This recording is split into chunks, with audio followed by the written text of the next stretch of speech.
우리 함께 바로 말씀 보도록 하겠습니다. 함께 보실 말씀 시편 19편 우리 7절부터 우리 14절까지 우리 주보에는 8절이라 했는데 우리 14절까지를 함께 우리가 다 보도록 하겠습니다.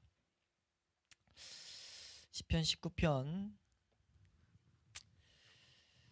7절에서 14절까지입니다. 우리 시편 19편 7절에서 14절 우리 한 목소리로 합독하도록 하겠습니다. 함께 읽습니다. 시작. 여호와의 율법은 완전하여 영혼을 소성시키며 여호와의 증거는 확실하여 우둔한 자를 지혜롭게 하며 여호와의 교훈은 정직하여 마음을 기쁘게 하고 여호와의 계명은 순결하여 눈을 밝게 하시도다. 여호와를 경외하는 도는 정결하여 영원까지 이르고 여호와의 법도 진실하여 다 의로우니 금 곧 많은 순금보다 더 사모할 것이며 꿀과 송이꿀보다 더 달도다. 또 주의 종이 이것으로 경고를 받고 이것을 지킴으로 상이 크니이다. 자기 허물을 능히 깨달을 자 누구리요. 나를 숨은 허물에서 벗어나게 하소서. 또 주의 종에게 고의로 죄를 짓지 말게 하사 그 죄가 나를 추장하지 못하게 하소서. 그리하면 내가 정직하여 큰 죄가에서 벗어나겠나이다. 나의 반석이시요 나의 구속자이신 여호와여, 내 입의 말과 마음의 묵상이 주님 앞에 연락되기를 원하나이다. 아멘. 예, 우리 이 시간에는 이제 우리 기독교 강요 2권 우리 7절 아니죠 13, 14절 율법의 세 번째 기능 신자들을 가르치며 권고함 12, 13절이네요. 12, 13절 이 부분을 살펴보도록 하겠습니다. 지금 이 내용이 기독교 강요 우리 9번째 시간 오늘 56번째 시간인데 9번째 시간이랑 25번째 시간이랑 본문이 지금 공유됩니다. 본문이 같거든요. 내용이 지금 같은 그 맥락이 있기 때문이에요. 그래서 9번째 시간에는 우리가 1권 6장 1절에 4절을 달았는데 창조주 하나님께로 나아가는 데는 성경이라는 안내자와 교사가 필요하다는 내용을 가르침을 보면서 이 내용에 대한 상세한 것은 2권 7장 8장에서 우리가 배우게 된다라고 그때 우리가 텍스트도 이제 있고 그때도 언급을 드렸는데 그 7장을 우리가 보고 있습니다. 특히 거기서 말했던 내용이 오늘 이제 이 세 번째 기능에서 보여주고 있는 거예요. 그리고 25번 시간에 25번째 시간에는 1권 14장 20절에서 22절에 있는 내용이 나왔는데 창조에서 얻는 영적 교훈들에 대한 내용을 봤습니다. 본문을 공유하기보다는 이 부분은 본문 앞에 있는 내용 오늘 우리가 7절에서 14절을 봤는데 1절에서 6절 내용을 주로 다뤘어요. 그래서 사실 오늘 이 본문 강의를 좀 더 하려고 했는데 본문 강의를 제가 그때 어떻게 했나 싶어서 가서 봤더니 감사하게 너무 잘 해놨더라고요. 그래서 보세요. 25번째 시간 거 보시면 꼭 복습하실 때 그거 보셔야 됩니다. 그래서 시간 없으시면 10분 정도부터 시작하는 것 같더라고요. 25번째 시간 10분 정도부터 시편 19편 강의를 그냥 뒤까지 좀 다 하거든요. 큰 윤곽을. 그래서 그 내용을 보는 게 오늘 텍스트를 이해하는데 큰 도움이 됩니다. 그래서 우리 그 내용을 공부를 하시라고 말씀드리면서 그 좀 더 이제 본문도 오늘 보긴 할 예정입니다. 근데 이제 그래서 오늘도 텍스트 위주로 내용을 보도록 하겠습니다. 네, 텍스트 보도록 하겠습니다. 텍스트 볼 텐데 예, 우리 12절이죠. 12절 여기서 말하는 것이 신자들에게 율법이 필요한 것 내용이 나옵니다. 그래서 율법의 세 번째 기능이 무엇이냐? 성령님께서 이제 다스리는 신자와 관련된 것이다 라는 것 이것을 말하고 있는데요. 이것이 우리에게 크게 두 가지 방식으로 유익이 된다라고 칼빈은 너무 탁월하게 정리를 하고 있습니다. 443페이지 우리 위에 문단 한번 읽어보도록 하겠습니다. 율법은부터 이건 읽으면서 이해가 되니까 잘 읽어보셔서 첫 번째 이런 유익이 있다라는 것 함께 읽습니다. 시작. 율법은 그들이 사모하는 바 주의 뜻의 본질을 날마다 더 철저하게 배우게 해주며 또한 그 뜻을 깨닫고 있음을 확증하게 해주는 최고의 도구가 된다.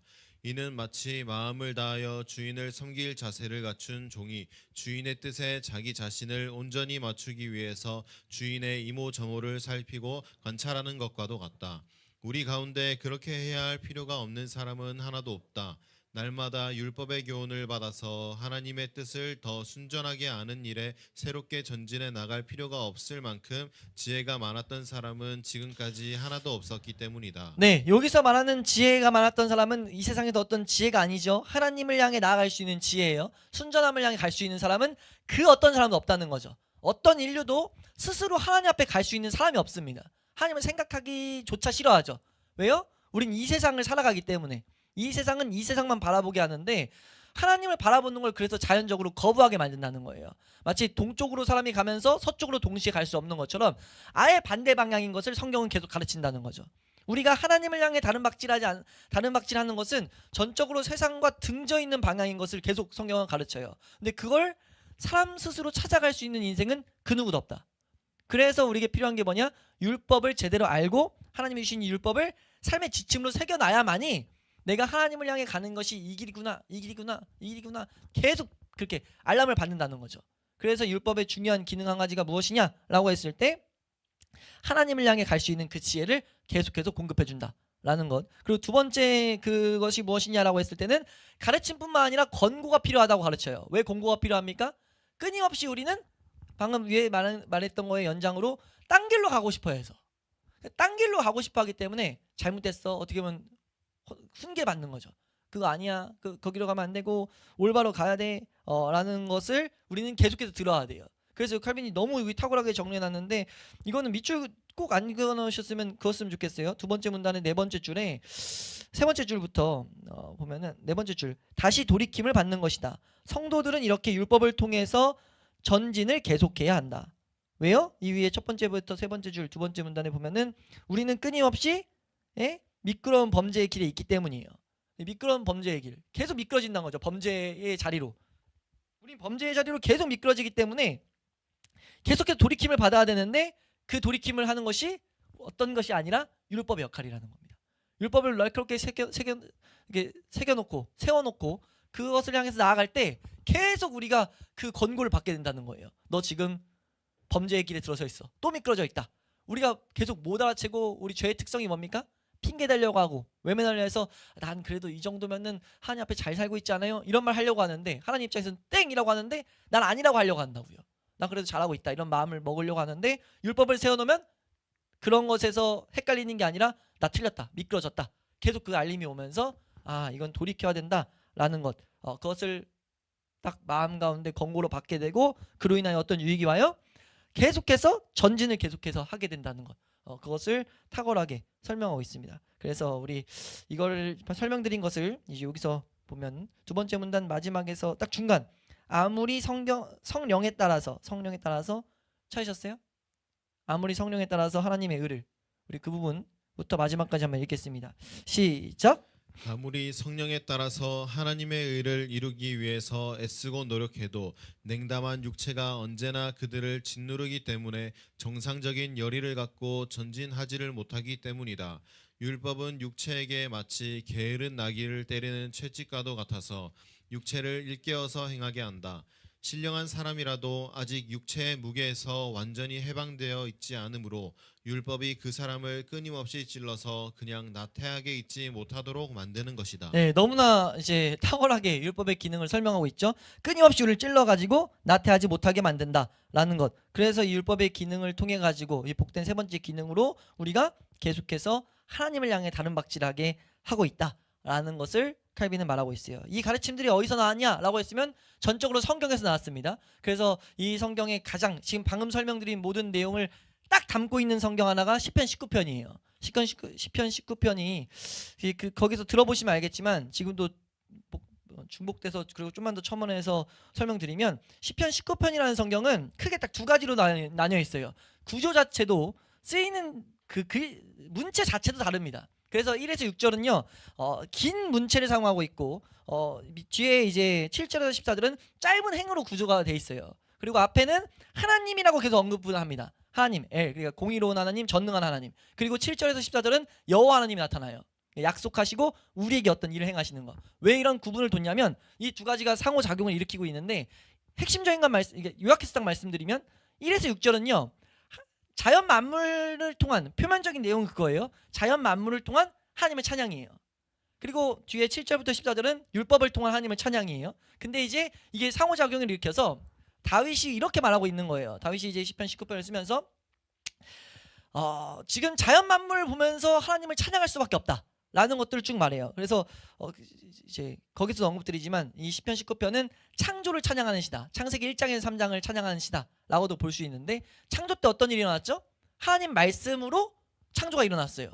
그것을 보면서 그것이 다른 말로 하나님의 영광이 막 성취되는 거. 영광을 보는 건 뭐냐면, 개념이 섞여 있는데 이해하세요? 그러니까 우리가 하나님의 영광을 본다라고 하는 건 말씀의 성취라고 설명드리잖아요. 그게 사실 창세기 때부터 언급이 돼 있던 거예요. 창세기 때 하나님이 말씀한 대로 지어졌다라는 걸 통해서 우리는 하나님의 영광을 본다라고 하거든요. 다윗은 그 개념을 가지고 하나님의 영광이 자연 만물을 통해서 계속 나타나고 있다는 거죠. 왜냐하면 말씀이 그대로 지금도 성취되고 있으니까. 그러니까 그래서 그 본문 보면 제가 거기 강해해 놨을 때 몇 절이죠? 몇 절? 5절 보면은 해는 그의 신방에서 나오는 신랑과 같고 그의 길을 달리기 기뻐하는 장사 같다라고 하는데, 여기서 원어를 보면은 여기에 이제 라인이 있다. 라인, 길을 따라서 어떤 이 길이 라인이 쳐져 있다라고 이제 그 말씀 거기서 이제 좀 자세히 설명하는데, 그게 어떤 거냐? 지구의 공정과 자전을 말하고 있다라는 거. 그러니까 지구의 다윗이 그 당시에도 과학이 뭐가 있지가 않은데 하늘을 보면서 해가 어떻게 그 길 따라 계속 움직일까, 이런 것들을 보면서 저게 지금 하나님의 영광, 하나님 말씀의 능력을 계속 찬양하고 있다 라는 것을 언급을 드렸어요. 그래서 그게 이 3절 말씀 가보시면은 위에 보면 3절, 언어도 없고 말씀도 없고 들리는 소리도 없어요. 자연 만물은 언어도 없고 말하는 것도 없어요. 들리는 소리도 없어요, 자연은. 근데 자연이 분명하게 하나님의 살아계심을, 말씀의 능력을 계속해서 소리치고 있다는 거죠, 다윗이 말하는 내용이. 그래서 말씀 좀 보면서 설명드려야겠네. 네. 그래서 날은 날에게 말하고 밤은 밤에게 지식을 전한다 라고 말하는데, 그 날은 날에게 말한다, 밤은 밤에게 말한다 라는 이 구절이 이제 원어를 보면은 날은 날에게 라는 거는 초마다 계속 말하고 있다, 밤은 밤에게 라는 것을 원어로 막 분석하면은 계속해서 분명하게 말하고 있다. 그러니까 초마다, 그리고 계속해서 분명하게 하나님의 살아계심을 계속 경험하도록 보인다는 거죠. 그러니까 우리가 만약 성령의 조명으로 자연을 보면요, 하나님 살아계신다, 살아계신다, 살아계신다를 막 소리치고 있다는 거예요. 분명하게 라고 소리치고 있다라는 것. 소리도 없고 들리는 것도 없지만 분명하게 소리치고 있다라고 해서 5절 말씀 보면은, 그래서 자연은 말씀하신 대로 그대로 계속 가고 있다, 우주 만물이 하나님을 나타내고 있다는 것을 말했어요. 근데 문제는 뭐냐면 6절에 자연은 하나님 말씀하신 대로 창조 때부터 지금까지 계속 그대로 일어나는데 사람은, 이렇게 묻고 있다는 거죠. 사람은 뭐냐?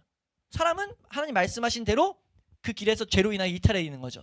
이탈에 있어서 이건 비극이다. 분명히 자연 만물이 계속 하나님 살아계신 걸 말하는데 사람이 아예 들을 생각도 없고 만드신 데서 아예 길에 이탈해 있어요. 이게 문제가 생겼죠. 그래서 그 상황 속에서 정말 복된 것이 무엇이냐? 여호와, 우리에게 언약하신 여호와 하나님이 등장하면서, 근데 그 사람에게 희망이 무엇이냐? 이 율법이 완전해서, 율법 자체가 완전해서 영혼을 먼저 소생시키고, 그 하나님의 증거들은 확실해가지고 우둔한 자, 하나님의 말씀이 하나님을 보지 못하는 그 우둔한 자가 지혜롭게 된다. 그리고 눈이 열린다. 8절 말씀에 눈이 열려가지고 정확하게 하나님을 노래하게 만든다. 그러니까 칼빈이 이 가운데 뭘 본 거예요? 율법의 기능이 무엇이냐? 율법은 하나님을 볼 수 없는 사람들이 하나님을 보게 만드는 능력이 이 가운데 담겨있다 라는 걸 모든 제대로 하나님을 믿는 자들은 한결같이 경험했다는 거죠. 왜 우리가 하나님을 하나님으로 못 경험합니까? 말씀을 말씀으로 안 대우해서 그래요. 말씀을 말씀으로 대우한다는 건 이 말씀을 깨닫게 하시는 성령님의 은혜를 항상 구한다는 거죠. 그래서 그 은혜를 구하게 됐을 때 반드시 어떤 일이 발생돼요? 우리로 하여금 계속해서 하나님을 찬양하게 만드는 일들이 발생된다라는 것들을 지금 이 시편 19편은 노래하고 있다는 거예요. 그래서 지혜가 생기고 눈이 열리고 율법을 가지고 보다 보니까 하나님을 경외하게 되고, 10절 말씀에 금 곧 많은 순금보다 더 사모할 것이며 꿀과 송이꿀보다 더 달아요. 뭐가요? 율법이요.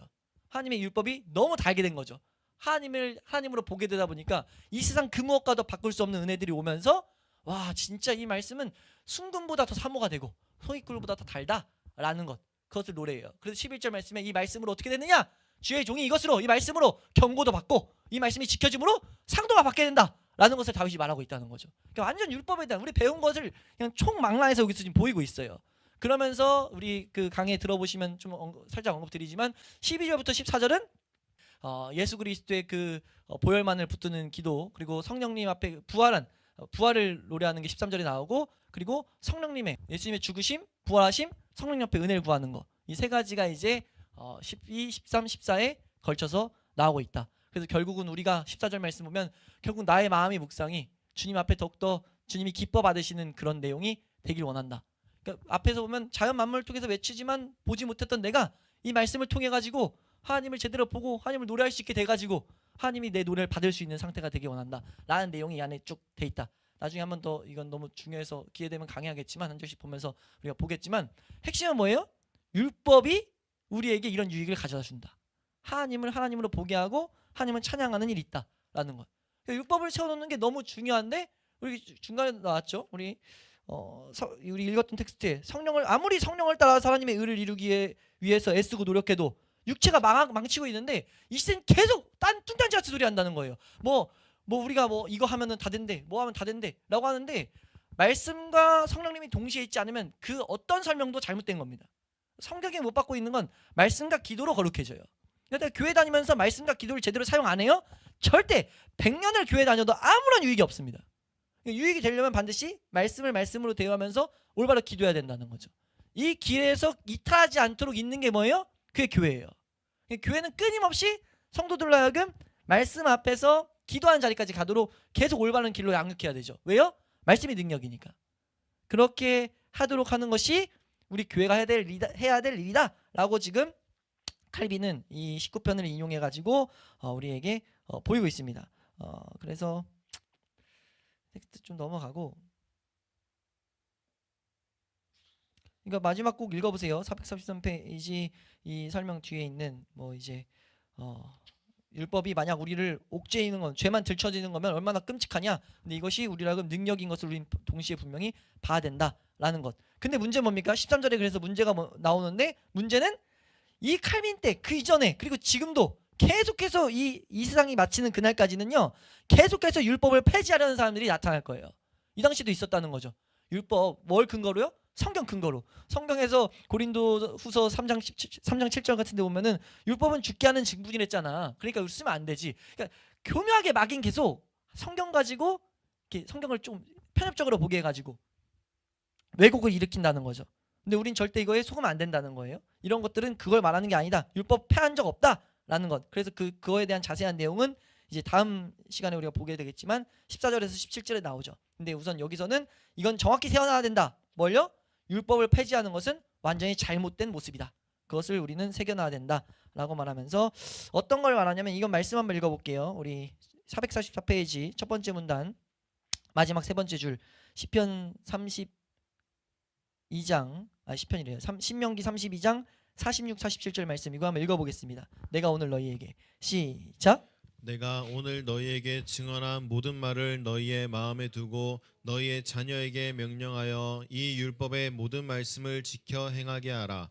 이는 너희에게 헛된 일이 아니라 너희 생명이니. 네, 이런 말씀이 되게 많지만 신명기 이 부분이 진짜 명확하게 선언하고 있죠. 율법의 모든 말씀을 지켜 행해야 된다. 왜요? 이것은 너희에게 헛된 일이 절대 아니다. 뭐예요? 너희의 생명이라는 거죠. 지금 이건 무슨 표현이냐면 하나의 법칙이라는 거예요. 마치 중력이 있는 것처럼 계속 언급드리지만, 내가 몰라도 중력이 있어서 날 계속 중력의 법칙으로 날 끌어들이는 것처럼, 우리가 모르지만 요 가운데 통신이 흘러가지고, 통신 어떤 우리가 알지 못하는 법칙이 있잖아요. 기지국에서 통신을 쏘고 핸드폰으로 받고 하는 법칙이 있어서 법칙에 해당을 받는 것처럼, 우리가 이걸 제대로 이해 안 한다고 해서 해당 안 되는 게 아니라 하나의 법칙으로 계속 일어나고 있는 일이에요. 근데 그게 어떤 법칙을 일으켜요? 생명이라는 법칙을 일으킵니다. 그리스도인이 생명력 있게 살아가려면 반드시 이거에서 벗어나면 안 된다는 거예요. 그게 뭡니까? 율법이에요.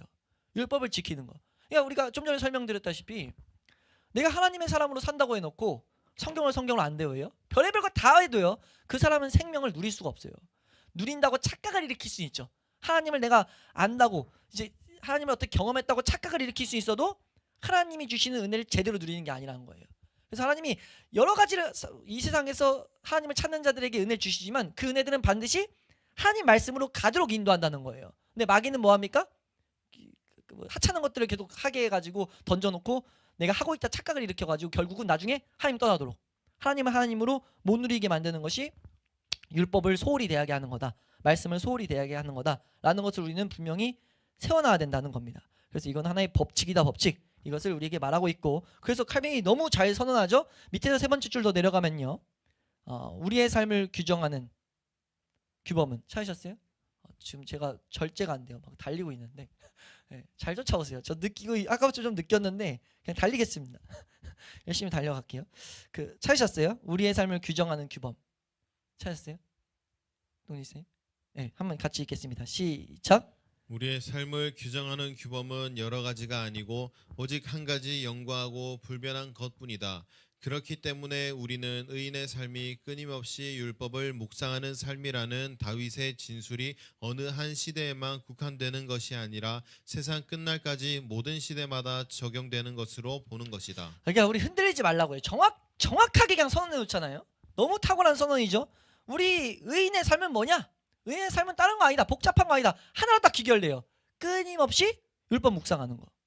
그러니까 말씀 묵상 안 하고 의인 하나님 사람이라고 될 수가 없어요. 하나님을 향해 나아갈 수도 없죠. 그러니까 반대로만 하면은 하나님 앞에 나아가려면 반드시 율법을 제대로 묵상하고 제대로 사용해야 된다.